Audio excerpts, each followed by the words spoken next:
እንደምን አላችሁ ወዳጆቼ? አገር ውስጥ የነበረው ሕክምና ጨርሼ ተጨማሪና ዘላቂ ሕክምና ለማድረግ ውጭ ሀገር እገኛለሁ። የሃይማኖት አባቶች፣ ከፍተኛ የመንግስት ስራ በመጨረሻም ከወንድማችን ማስተር አብነት ከበደ ጋር ለተሻለና ቀጣይነት ላለው ሕክምና ከሀገር ወጥተናል። በዛሬው ዕለት የተሰማው መረጃ እጅጉን የሚያሳዝንና በርካቶችንም በሀዘን የሞላ ሆኗል። ይኸውም በበርካታ ኢትዮጵያውያኖች ዘንድ በበጎ አድራጎት ተግባሮቹ የምናውቀውና ከሚያለቅሱት እናቶች ጋር አብሮ የሚያለቅሰው፣ ከታማሚዎቹ ጋር አብሮ የሚታመመው፣ በተፈጥሮ አደጋ ለተጎዱ ወገኖች ፈጥኖ በመድረስ የሚታወቀው በጎ አድራጊው አብነት ከበደ ባጋጠመው ምክንያት በሀገር ውስጥ ሕክምናውን እየተከታተለ የነበረ ሲሆን በዛሬው ዕለት ግን ሕክምናውን ለማድረግ ከሀገር ውጪ ተጉዟል። ለመሆኑ ማስተር አብነት ከሀገር ውጪ ሄዶ እንዲታከም ያስገደደው ምክንያት ምንድነው? በሽኝቱስ ወቅት በአውሮፕላን ማረፊያ ቦታው ላይ ምን ተፈጠረ? ማስተር አብነት ለኢትዮጵያውያን በሙሉ ያስተላለፈውስ መልእክት ምንድነው? ሁሉንም እንነግራችኋለን። እስከ ፕሮግራሙ ፍጻሜ አብራችሁን ቆዩ። ከአንድ ወራት ገደማ በፊት ነበረ ከኤምኤን ጋር በነበረው አንድ ኢንተርቪው ላይ ህመሜን መናገር አልፈልግም፣ እስከ ዛሬ ደብቄዋለሁ፣ ነገር ግን የሰውነት ክብደቴ በየቀኑ እየቀነሰብኝ መጣ ብሎ መናገሩን ተከትሎ መታመሙ ከእርሱ አልፎ በመላ ኢትዮጵያውያን ዘንድ ታወቀ። ከዛም አልፎ የውስጤን በሽታ ፈጣሪ እንደሚያድነኝ አምናለሁ በማለት ከዚህ ውጭ ግን ሰው ማስጨነቅ ስለማልፈልግ የኢትዮጵያ ህዝብ አባቶችና እናቶች እንዲጸልዩለት ማሳሰቡን ተከትሎ ታሟል መባሉ ከተሰማበት ቀን ጀምሮ መላ ኢትዮጵያውያን ሲጸልዩለት ነበረ። ታዲያ ከዚህም ጋር ተያይዞ የአዲስ አበባ ከተማ ከንቲባ የሆኑት ክብርት አዳነች አቤቤን ጨምሮ በርካታ የሃይማኖት አባቶች፣ ሌሎች ታዋቂ ሰዎችም ማስተር አብነት ያለበት ስፍራ ድረስ በመሄድ ማጽናናታቸውን አሳይተውታል። ማስተር አብነትም ጥብቅ የሕክምና ክትትል እንዲያደርግ ከተነገረው በኋላ በሲልክ ሮድ ሆስፒታል አልጋ በመያዝ ፕሮፌሰር ብሩክ ላምቢሶን ጨምሮ ከፍተኛ ሰብ ስፔሻሊስት ሐኪሞች በጉዳዩ ላይ ሲመክሩና ጥብቅ የሆነ ክትትል ሲያደርጉለት ነበረ። ታዲያ በዛሬው ዕለት ግን አንድ አዲስ ዜና ተሰምቷል። ይኸውም ህመሙ ላቅ ያለ ክትትል የሚያስፈልገው መሆኑና ከሀገር ውጪ ሄዶ ሕክምናውን ማድረግ እንዳለበት ስለተነገረው ማስተር አብነት ከበደ ትናንትና መሻሹን ጉዞውን ወደ ውጭ ሀገር አድርጓል። በሽኝቱ ወቅትም ታዲያ ቤተሰቦቹ፣ ወዳጆቹ፣ በርካታ ታዋቂ ሰዎች እንዲሁም የመንግስት ባለስልጣናት የተገኙ ሲሆን በርካቶችም በስፍራው ላይ በእንባና በሀዘን ተሞልተው ማስተር አብነትን ሲሸኙት ተመልክተናል። ከጉዞ ጋር ተያይዞ ማስተር አብነት ለኢትዮጵያ ሕዝብ በሙሉ መልእክቱን ያስተላለፈ ሲሆን እኛም መልእክቱን በቪዲዮ ይዘላችኋል፣ ትመለከቱታላችሁ። እናንተም ቪዲዮን ላይክ እና ሼር እንዲሁም ቻናሉን ሰብስክራይብ ማድረጋችሁን አትርሱ እያለን እስቲ ቪዲዮን ተመልክተን እንመለስ። እንደምን አላችሁ ወዳጆቼ?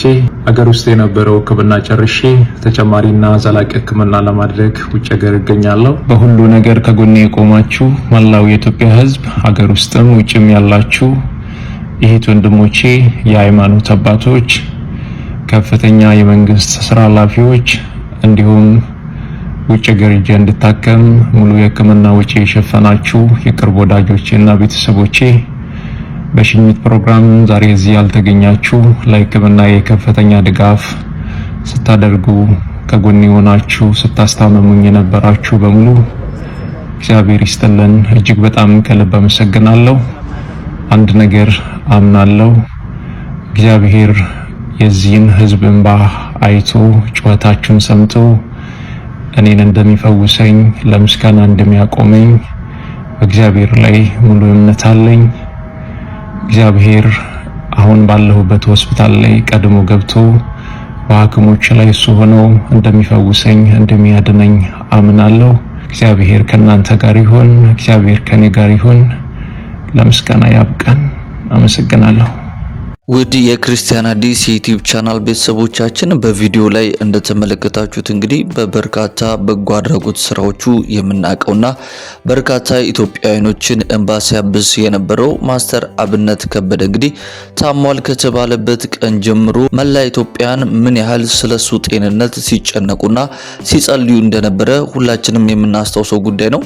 ታዲያ ታሟል ከተባለበት ቀን ጀምሮ አልፎም ደግሞ ሆስፒታል ገብቶ አልጋ ከያዘበት ጀምሮ ጨምሮ እንግዲህ በርካቶችም ባለበት ስፍራ በመሄድ ሲጸልዩለት አብረውት ሲያጽናኑት እንዲሁም ደግሞ ሲመክሩት ተመልክተናል። ታዲያ በዛሬው ዕለት ግን እንደሰማነው መረጃ እንግዲህ በቪዲዮ ላይም እንደተመለከታችሁት የማስተር አብነት የጤንነት ሁኔታ ከሀገር ውጪ ክትትል የሚያስፈልገው መሆኑን ተከትሎ በትናንትና አመሻሹን ማስተር አብነት እንግዲህ ወደ ውጭ ሀገር ሽኝት ተደርጎለታል ማለት ነው። በሽኝቱም ላይ እንግዲህ በጣም የተወደዱ ብዙ ቲክቶከሮች፣ ታዋቂ ሰዎች፣ የመንግስት ባለስልጣናት፣ የሃይማኖት አባቶች እንዲሁም ቤተሰቦቹን ጨምሮ በርካቶች በአውሮፕላን ማረፊያው ጭምር ቦታ ላይ በመሄድ እንግዲህ ማስተር አብነትን ሸኝተውታል። በዛም ዕለት ላይ በቪዲዮ ላይ እንደተመለከታችሁት እንግዲህ የመላ ኢትዮጵያን ማሳያ እስከሚመስል ድረስ እንግዲህ በርካቶች በእንባ ጭምር ማስተር አብነትን ሸኝተውታል ማለት ነው። ሁላችንም እንደምናስታውሰው እንግዲህ ማስተር አብነት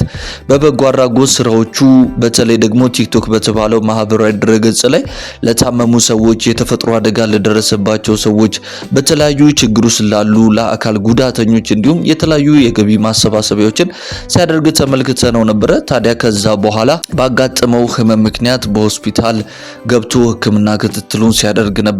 በዚህም ሕክምና ክትትል ላይ እንግዲህ በጣም በትልቅ ደረጃ የሚገኙ በርካታ ሐኪሞች በዚህ የጤና ክትትል ሲያደርጉለት የነበረ ሲሆን ታዲያ አሁን ላይ ያለበት ሁኔታ የተሻለ የጤና ክትትል የሚያስፈልገው መሆኑን ተከትሎ እንግዲህ ማስተር አብነት ሁላችንም የምንወደው ከሀገር ውጪ በመሄድ የሕክምና ክትትሉን እንዲያደርግ ተደርጓል ማለት ነው። እኛም እንግዲህ እንደ አንድ የክርስቲያን ሚዲያ እውነት ይህ ተወዳጅ ሰውና በበጎ አድራጎት ስራዎቹ የምናውቀው ማስተር አብነት መልካሙን ሁሉ እንዲገጥመውና በእውነት እግዚአብሔር በፍጹም ጤና አሽሎትና እንደገናም ደግሞ ተመልሶ የሚወደውን የበጎ አድራጎት ስራውን ሲሰራ እንደምንመለከተው እንደ አንድ የክርስቲያን ሚዲያ ምኞታችንም ነው ጸሎታችንም ነው።